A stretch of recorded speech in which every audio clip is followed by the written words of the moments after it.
Hi friends, thanks for joining me. Today we are playing Mood Board Challenge over at Hip Kids Club, and I'm taking part in this week's challenge, and it's a beautiful mood board set by Rebecca Moore. And I guess the mood board is really key towards the August kit. Mine hasn't arrived quite yet, it's still in transit. So I am using the June kits to fill the challenge. So I am going to use this lovely striped paper. Absolutely stunning, this paper. It is my favourite in this month's kit. It's got gorgeous muted colours. You can see there's corals and blues and oranges and so on. And I'm going to use a photo from a holiday last year, just in the UK on the beach. So I know this June kit has been very themed, so I know it was kind of a lot of cowboy elements and western, but I just wanted to show how you could use this for other themes as well. So definitely nothing to do with cowboys or western, unless you count Cornwall in the UK. So I'm taking the paper as you saw there, which I've trimmed down to about 10 inches wide. And I'm just going to roll up those edges. I know it's something that's been quite popular lately, something I've kind of had in my mind to have the strips all different sizes and use it horizontally across the page. But as it turns out, I changed my mind and go vertical. So, so sometimes you just have to adapt as the mood takes you. So all I've done is snipped between the stripes, and I am distressing some of the edges. And just to get those curls going, I'm using a kind of a thinnish paintbrush just to curl those edges. And originally I think I was going to firstly cut those flowers, and I was going to have those poking out the side from under those curls. But I just felt really, because it's so beachy, no, I don't know, I couldn't get those flowers to work underneath. So what I'm going to do instead is I'm going to have it all vertical again, change my mind, and I'm just going to map my photos onto some patterned papers. It's been quite assertive this time. Normally I'm a very slow scrapper, but I think that's the good thing about when you've got a challenge. It kind of focuses your attention on the challenge, and equally this was my only chance to scrap in time for the challenge start, so it's a good job really. I think we went on holiday to Cornwall last year, as I say, in August. You know, August has been lovely this year, but last year it was pretty well, it was pretty typical English weather, to be honest, and we'd gone off to this beach, and it was the best day that we'd had in the holiday, and it was absolutely stunning. And the beach is just, you know, you could be in the Caribbean on a nice sunny day, as you can see. So there's no filter on that. There's a bit of a filter on my photos. It was a selfie, but actually on the actual beach, it was just beautiful. So one thing I've had since I've been on the team are the colour kits, and each month you'll get various different types of colour and maybe some tools or stencils. My favourite things are the shimmers that we receive, because I find them really easy to use. I love shimmers. They've got beautiful colours, and I just so find them very, very simple to use, because at the end of the day they are just a watercolour, but they do have beautiful colours and a beautiful finish. So originally I was going to paint underneath the stripes there in matching colours, and I was going to do it while the thing was off the page, but it was just going to move about and so on. So I thought, actually I'll stick it down, and because those edges are free, I can just lift those up and put some of the watercolour underneath. So hopefully I've picked out several colours, and I can leave the colours below just in case you've got them. And I'm not expecting to have to mix some of the colours, because hey, they're not going to match exactly. But to my surprise, actually, they did go pretty well. So I'm just going to use the kind of a yellow colour under the yellow, and the coral under the coral, and so on. But as I say, I don't particularly have exact same colours, but I felt as it turned out, it didn't really matter. They were kind of close. So this is kind of an orangey colour, and that's definitely more coral on the paper. So if you're not a confident, and I'm sorry this is off the page, but if you're not a confident mixed media person, this is a great way to have a little dabble. So I'm using a medium brush, as you can see there, a round brush. And as I mentioned, shimmers are very forgiving, I think, and quite easy to use. So a really good way to start if you are, not a big mixed media person. And so you can use a round brush.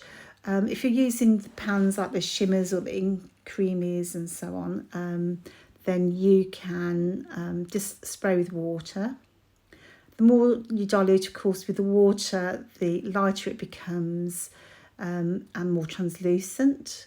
So you could then build up that colour. So equally, if you're not sure, you can lay some colour down and it'd be pretty light. And then if you want more colour, you just layer it up and go over the top, or make it less diluted. That's probably the opposite way. I was supposed to say more concentrated. So what are those sprays called? Let me have a look. Put them all away. I was being very tidy. Those are called spritz. I should know that really. So sometimes we've had spritz in our colour kits. So I know I've said this before, but if you get the colour kit, I suggest get the colour kits because they're fabulous. Collect them over the space of a year and you've got yourself a great range of colours to work with. So incidentally, that penultimate stripe there is kind of a browny coral colour. So I did add a little bit of watercolour there, just to tone down the colour I had in the spritz, just to make it a little bit more brown. And because the shimmers are water-based, then you can mix with watercolours easily, as I've done there. So I'm really pleased how that turned out. My particular favourite one is that blue one in the middle with the mint, because they're my favourite colours. But I think it just adds a little bit of something to the page rather than just put the paper down flat. If you don't have all the colours, you can mix and match with your watercolours. You could use inks, so you can use any water-based ink to achieve the same effect. So yeah, it's a bit bad timing with my screen there, look. I kind of line everything up when I start the video, and then I don't know if my phone moves or it always seems to go off the side of the page or off the bottom or something. But I don't think you'll miss much. So I'm going to have the photographs going across the page in the end. And I had fussy cut some of these flowers from one of the papers, because I do love a bit of fussy cutting me. And I really like how dividing the page in half with those flowers looks. So normally if I'm designing a page, I'd probably tend to go, cluster flowers to the bottom left or to the top right or something. So to go straight down the middle feels like a bit of a different change for me. And I'm going to stick my photos down, but I've left plenty, I've only stuck them down in the middle. So there's plenty of space to do some tuck-ins because I want to add one of the frames from the Pocket Life, or it's the embellishment kit, sorry, as well as a tag from the Pocket Life kit. So I'll just fuss around with those flowers for a little bit. And I like to do little, tuck in things across the top of my photos. So as you can see there, I've got plenty of space to tuck that stuff in. And I'm just going to mount all the flowers onto some foam tape, just for that added bit of dimension.